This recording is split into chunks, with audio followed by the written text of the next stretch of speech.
मैंने भी उसे 2 कहानियां दी थी, लेकिन उसने रिजेक्ट कर दी।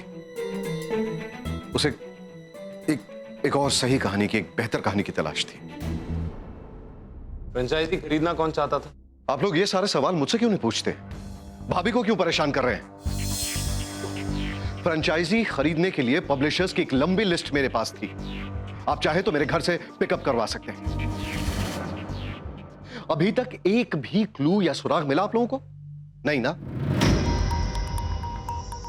मैं देता हूं आपको। जाइए, गोगी से मिलिए, उससे बात कीजिए। गोगी एक ऐसा आदमी है जिसे अंडरवर्ल्ड के बारे में बहुत कुछ पता है। आई एम श्योर संजीव ने उससे बात की होगी। और गोगी आपको मिलेगा कृष्णा बाजार में, कुर्ला स्टेशन के पास। स्टील फैक्ट्री में काम करता है वो। हाँ, वो संजीव भाई। हाँ, वो फोन किया था मेरे को। वो महेश भाई, महेश चौटा, वो मिलना चाहता था उसको। पूछ रहा था भाई मुंबई कब आएगा। मैं बोला मेरे को क्या मालूम भाई मुंबई कब आएगा, किसी को नहीं मालूम भाई मुंबई कब आएगा। मैं तो मना किया उसको। जिस रात संजीव का कत्ल हुआ, उस रात तुम कहां थे? एक औरत के साथ। जब भी बुलाया जाए चुपचाप ईटीएफ ऑफिस चले आना। जाओ भाई। छोड़ू। इसके अलावा चेक करो। कोई फायदा नहीं है सर। इस तरह के लोग एलिबाई खरीद लेते हैं। कोठे पे किसी औरत को कुछ देगा पैसे और बोलेगा कि मैं जो कहूंगा वही बोल देना। फिर भी छोड़ू, चेक करो। Right sir. हो सकता है संजीव ने इससे पूछताछ की हो और उसने वो इन्फॉर्मेशन उन क्रिमिनल्स तक पहुंचा दी हो और उन क्रिमिनल्स ने संजीव को मारने के ऑर्डर्स दे दिए हो। और वैसे भी ऑफिस का जो हाल था, उसको देख के तो यही लगता है कि ये काम ऐसे किसी लोगों ने किया होगा। राइट। गोगी उस रात उस ऑफिस में हो सकता था, लेकिन अगर संजीव ही अपने ऑफिस में नहीं था और कत्ल वहां हुआ ही नहीं, तो अगर संजीव ने अपनी बीवी मीनाक्षी को अपने ऑफिस से फोन नहीं किया तो? तुम कहना क्या चाहते हो राउते? मैंने उनकी फोन कॉल कई बार सुनी है राठौड़, और अब मुझे पता है कि हमारे पास कोई सुराग क्यों नहीं है।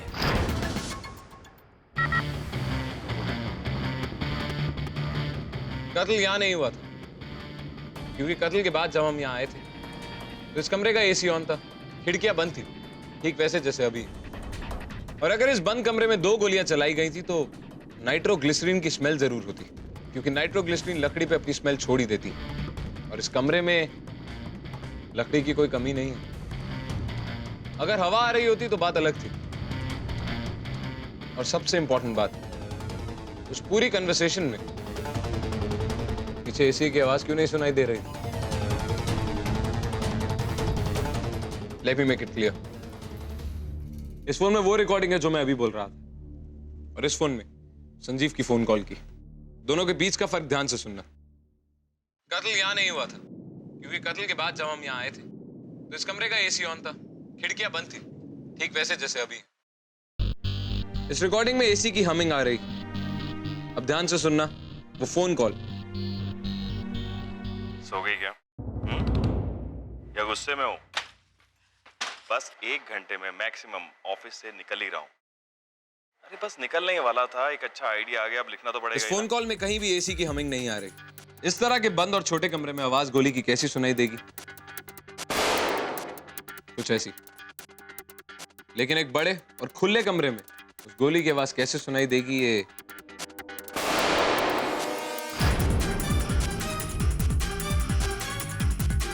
फर्क सुना? इसका मतलब संजीव एक बड़े और खुले कमरे में था, क्योंकि अगर वो कहीं बाहर होता तो ट्रैफिक की आवाज जरूर आती। इसका मतलब साफ है, कत्ल के वक्त संजीव इस ऑफिस में तो नहीं था। जब संजीव ने मीनाक्षी को फोन किया था, उस वक्त संजीव के साथ कातिल भी वहीं मौजूद था। अपनी बीवी से झूठ बोलने की क्या वजह हो सकती है? आखिर वो था किसके साथ? कोई अफेयर का चक्कर तो नहीं है? कोई औरत जिसे संजीव छुपा रहा हो? हेलो। ओके सर, एक हॉकर ने किसी आदमी को बहुत सारा सामान जला के संजीव के ऑफिस के पीछे एक बड़े रेस्टोरेंट में फेंकते हुए देखा था। साहब, अपुने के आदमी को देखा, वो को जला के कूड़े के डिब्बे में डाल दिया। अब उस आदमी की शक्ल ठीक से याद करके बताओ, ताकि हम उसकी तस्वीर बना सकें। सर, जो सामान इसको कूड़े में मिला उसमें कुछ फाइल्स, एक हार्ड ड्राइव और ये डॉक्यूमेंट है जो मनुस्क्रिप्ट है। खोलो इसे। सर पक्का नहीं कह सकते, पर मेरे ख्याल से ये अगली डिटेक्टिव सुबोध नवल है।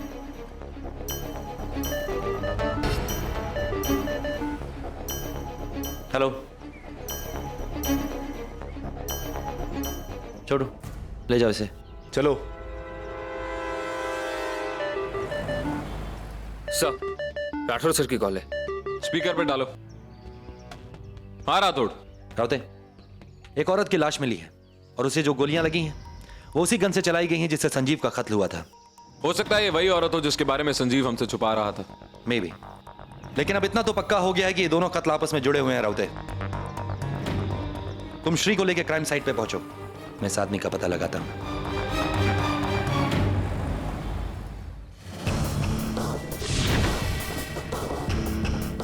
सर, ये बुलेट केसिंग है। इसका नाम शिवानी पुरी है। एक डिवोर्सी है, घर पे अकेली रहती है और हाईवे पे एक कैफेटेरिया चलाती है। तो उसका मतलब गोली चलने की आवाज या कुत्ते के भौंकने की आवाज किसी पड़ोसी ने नहीं सुनी? सब पड़ोसी ये कह रहे थे कि उन लोगों ने कोई गोली चलने की आवाज तो नहीं सुनी, लेकिन हाँ, जब कुत्ता भौंका तो वो लोग यहाँ पे आए। दरवाजा खोला तो कुत्ता वहीं पे था। इसका मतलब कातिल ने साइलेंसर लगा के गन चलाई थी, और जब तक कुत्ते ने भौंकना शुरू किया और पड़ोसी आए तब तक कातिल फरार हो चुका था। और ये तो जाहिर सी बात है कि ये कुत्ता और शिवानी दोनों उस कातिल को बहुत अच्छी तरह जानते थे। श्री, चेक करो क्या शिवानी का संजीव के साथ कोई कनेक्शन था। उसके कॉल रिकॉर्ड चेक करो और उसके बारे में जितनी भी इंफॉर्मेशन है वो सब निकालो। Right sir.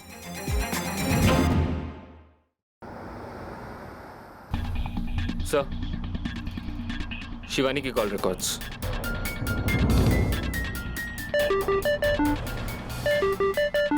हाँ राठौड़, उस पेडलर के हिसाब से जो स्केच बना है वो गोगी का ही है।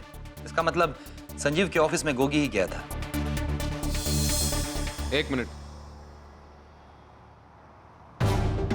गोगी से कुछ सवाल के जवाब जरूर मिलेंगे राठौड़, लेकिन संजीव कहां मरा था इसका जवाब मुझे मिल चुका है।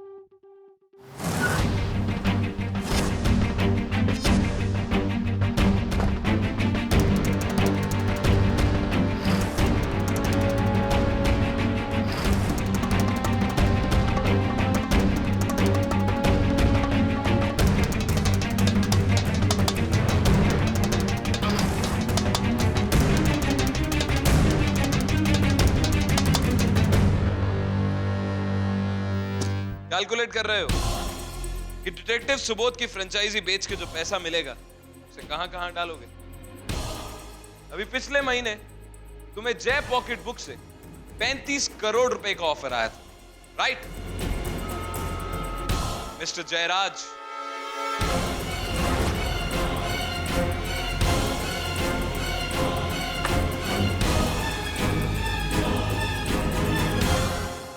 तुम्हें क्या लगा अगर उस लिस्ट में तुम सारे नाम नहीं लिखोगे तो हमें पता नहीं चलेगा जयराज? मुझे तुम पे पहले ही शक था जयराज। तुम बस हमें उलझाने की कोशिश कर रहे थे, कभी माफिया, कभी गोगी, एटसेट्रा एटसेट्रा। उस पूरे ऑफिस में एक लिस्ट के अलावा कुछ भी ऐसा नहीं था जो माफिया से जुड़ा हुआ, और वो लिस्ट भी किसी रिसर्च फाइल में नहीं थी, बल्कि ऐसे थी जैसे कोई उसे जेब में रख के वहां जानबूझ के छोड़ने के लिए लाया हुआ हो सकता है बाकी का रिसर्च मटेरियल चोरी हो गया हो, और वो चोरी हुआ सामान हमें मिला जयराज। उसमें एक मैन्युस्क्रिप्ट भी थी। डिटेक्टिव सुबोध के अगले नॉवल की मैन्युस्क्रिप्ट तुम्ही ने चोरी करवाई थी इस गोगी के हाथों, ताकि किसी को इस बारे में कानो कान खबर ना हो कि संजीव ने डिटेक्टिव सुबोध का अगला नॉवल लिख भी डाला, क्योंकि अगर वो नॉवल छपता तो सिर्फ संजीव के नाम से, क्योंकि तुम दोनों की पार्टनरशिप तो कब की खत्म हो चुकी। संजीव महेश चौटा के बारे में पता कर रहा था, ऐसी कोई इन्फॉर्मेशन ही नहीं मिली, क्योंकि ऐसा कुछ था ही नहीं। गोगी ने हमें वही कहानी सुनाई, तुमने इसके कान में पैसों के साथ ठूसी। संजीव की लाश तुम्हारे घर पे ठीक उसी वक्त मिली जब तुम्हारा वॉचमैन उस टंकी का टैप ऑन करने जाता है। बोल गोगी, संजीव की लाश तुम्हें जयराज के घर के बाहर रखने के लिए किसने कहा था? मैंने ही फेंका था इनके कहने पर। अब इतना तो क्लियर हो ही गया है कि संजीव उस रात अपने ऑफिस में नहीं था। वो कहां था? इसका राज तुम्हारी इस खड़कती खिड़की ने खोल दिया। संजीव उस रात यहां था और तुमने उसे मार डाला। इस आवाज की तलाश में मैं बहुत जगह भटका, लेकिन आवाज मुझे यहां सुनाई थी। उस रात तुमने मीनाक्षी को यहां से फोन किया था सिर्फ ये प्रूफ करने के लिए कि तुम उस रात यहीं थे। फिर तुमने संजीव से मीनाक्षी को एक झूठा फोन करवाया कि वो ऑफिस में ही है। उसके बाद तुमने अपने जिगरी दोस्त, अपने पार्टनर संजीव को गोली मार दी। उसके बाद तुमने शिवानी को भी मार डाला। शिवानी के कॉल रिकॉर्ड्स के हिसाब से वो तुम्हें रोज फोन करती थी। इनफैक्ट उसने तुम्हें संजीव के मर्डर के अगले दिन भी फोन किया था। उसे शायद सच पता चल गया था और उस सच को जानने की सजा मौत थी। एक मां जो अपनी बच्ची को पढ़ा लिखा कर बेहतर इंसान बनाने की कोशिश में लगी थी, उसे पैसे की जरूरत थी या वो तुम्हारी तरह सिर्फ लालची थी? लालची नहीं हूं मैं, नहीं हूं लालची। शिवानी को मैं मारना नहीं चाहता था। वो मेरी फैन थी और मैं उसे पसंद करता था, और मैंने संजीव को भी सिर्फ पैसों की खातिर नहीं मारा। कितना कुछ किया मैंने उसके लिए, पूरी जिंदगी। अरे मैं नहीं होता ना, पड़ा होता किसी 3rd ग्रेड शराब खाने में सड़ते हुए। अर्जुन साहब, शहर में टैलेंट की कमी नहीं है, लेकिन टैलेंट के अलावा भी बहुत कुछ चाहिए, और वो सब मेरे पास था, मेरे पास। और उसके लिए था सिर्फ वो और उसका वो क्रिएटिव जीनियस। उसके आगे ना कुछ देख सकता था, ना सोच सकता था, ना समझ सकता था, ना अप्रिशिएट कर सकता था। मैं अच्छा राइटर नहीं हूं, पर मुझे पैसे कमाना आता है, बिजनेस समझता हूं मैं। अगर ये पार्टनरशिप टूटती ना, तो सबसे बड़ा नुकसान मुझे होता। मैं समझ चुका था कि इस पार्टनरशिप के टूटने के बाद लोग कहते हैं, देखो वो जा रहा है जयराज, वो जयराज जो किसी काम का नहीं है, वो जयराज जो संजीव के नाम का खाता था, संजीव के नाम का जीता था और संजीव के नाम का ही मर गया। डिटेक्टिव सुबोध की सीरीज की फ्रेंचाइजी को बेचना एक बहुत अच्छा आइडिया था। अच्छे पैसे बना सकते थे आप उससे। संजीव के पास उस सीरीज में देने के लिए और कुछ भी नहीं था। He was just out of ideas। कुछ नहीं था उस सीरीज में देने के लिए। अच्छे पैसे मिल सकते थे हमें, लेकिन नहीं,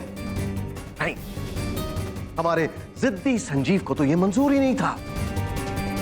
और तो और वो पार्टनरशिप तोड़ने की बात कर रहा था। वो दिखाना चाहता था कि देख Jayraj, you're good for nothing, मैं ही सब कुछ हूं। माफ कीजिए, पर मैं सिल्लत के साथ नहीं जी पाता। जब जय पॉकेट बुक्स ने मुझे ये ऑफर दी, तो मैं फौरन समझ गया था कि संजीव को मारे बिना मैं ये डील पूरी नहीं कर सकता। मैं लिखना नहीं चाहता, रिटायर होना चाहता हूं।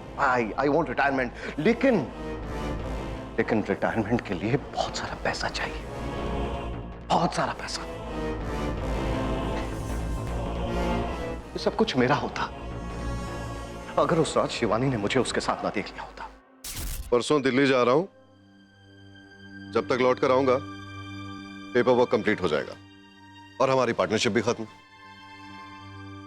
यार एक काम करते हैं, चल मेरे फार्म हाउस पे कुछ अच्छा वक्त गुजारेंगे, पुरानी कड़वाहट मिटाएंगे, अच्छे वक्त के नाम। आज की रात चलना यार। अरे यार शिट, तू गाड़ी में बैठ, मैं चाबियां लेके आता हूँ फार्म हाउस की। अच्छा ठीक है। Just a second.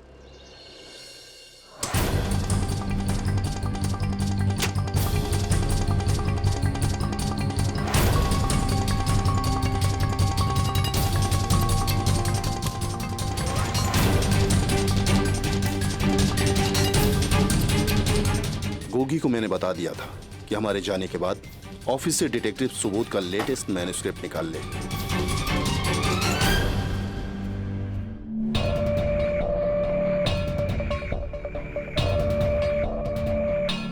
क्या हुआ? कुछ नहीं, बस थोड़ी सी ब्लड शुगर की प्रॉब्लम है तो वैसे मैं गाड़ी में चॉकलेट्स रखता हूँ पर आज ही पता नहीं। अरे कहीं रुके कुछ ले लेते हैं नहीं नहीं नहीं नहीं it's fine I am okay. तू ठीक है ना? हाँ हाँ मैं ठीक हूँ, मुझे क्या होगा। अच्छा चल गाड़ी मैं चलाता हूँ। ओ यार मैं चला रहा हूँ गाड़ी, तू ठंड रख।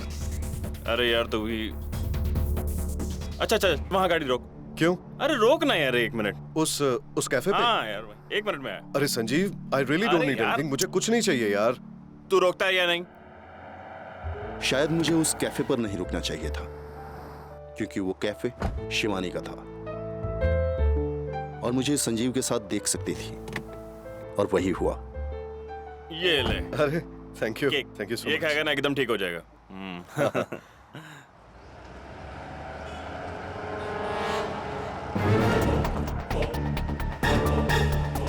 अरे तेरा फोन। हाँ हेलो। जयराज जी, आप मेरे कैफे कॉफी डे में आए और मुझसे बिना मिले चले गए। वो साथ में संजीव जी थे ना, मिलना चाहिए था, मिलाना चाहिए था कम से कम। आपसे मिले हुए तो काफी टाइम हो गया ना। देखो मैं थोड़ा बिजी हूँ, जल्दी में भी हूँ, बाद में बात करता हूँ। वो दिल्ली वाला इंसिडेंट, गोलगप्पे 4 प्लेट की जगह 6 प्लेट और फिर से भी कम वक्त में 4 प्लेट के लिए कसम से। अच्छा काम करो भाई, जल्दी जाओ फ्रेश हो लो, तब तक मैं अपनी दवाई लेके आता हूँ, ठीक है? जल्दी। हाँ संजीव। अरे सॉरी सॉरी सॉरी भाभी जी, सॉरी सॉरी। वो क्या है कि मेरा सेल काम नहीं कर रहा तो इसीलिए लैंडलाइन से नंबर लगाना पड़ा और देखिए आपको लग गया। Cheers. खुशियों के नाम।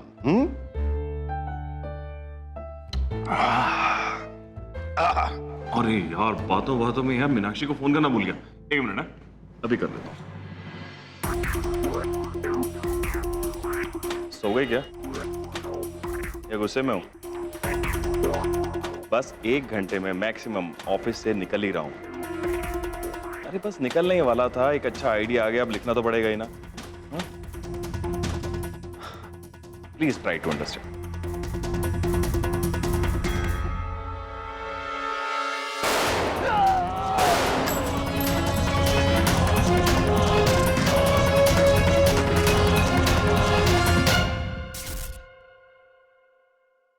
अगले दिन शिवानी ने संजीव की मौत की खबर पढ़ी, शक हो गया उसे मुझ पर। मैं शिवानी के कैफे में अक्सर जाता था, रुकता था, उसके घर पर भी मिला मैं कई बार। वो मेरी गाड़ी अच्छी तरह पहचानती थी। फिर उसने मुझे घर बुलाया, कहने लगी कि वो जानती है कि संजीव का कत्ल मैंने किया है। मुझे ब्लैकमेल करने लगी। उसका मुंह बंद करने के लिए मैंने उसे ढेर सारे पैसे भी ऑफर किए, पर नहीं, वो तो मुझसे शादी करना चाहती थी ताकि मेरी आधी प्रॉपर्टी उसकी हो सके। सो मार डाला उसे।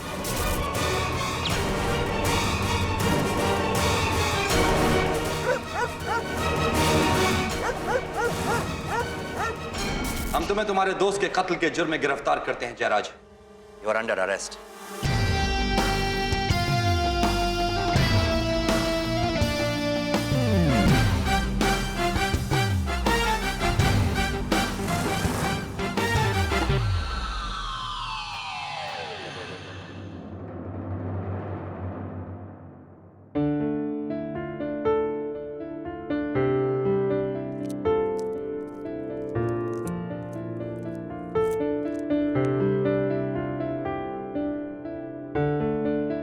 मैं कहीं जा रहा था साक्षी, तुम्हें रास्ते में ड्रॉप कर देता।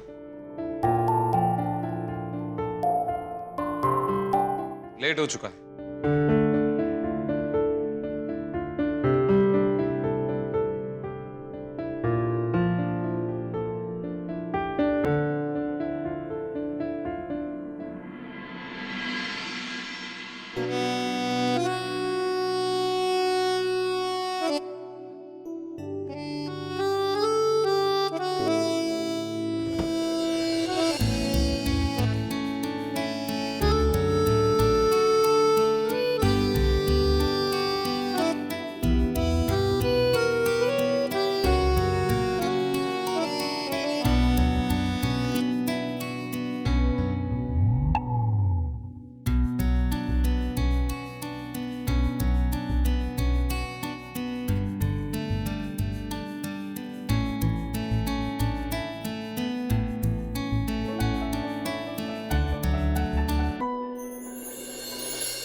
अर्जुन, लिफ्ट देने के लिए थैंक्स। और तुम्हारा थैंक्स?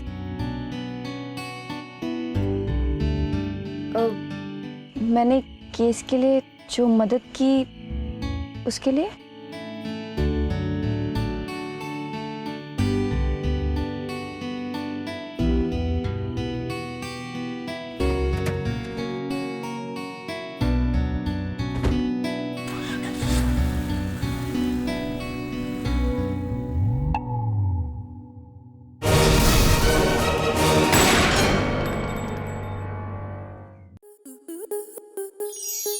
आपके मनोरंजन पर अब नहीं लगेगा कोई ब्रेक।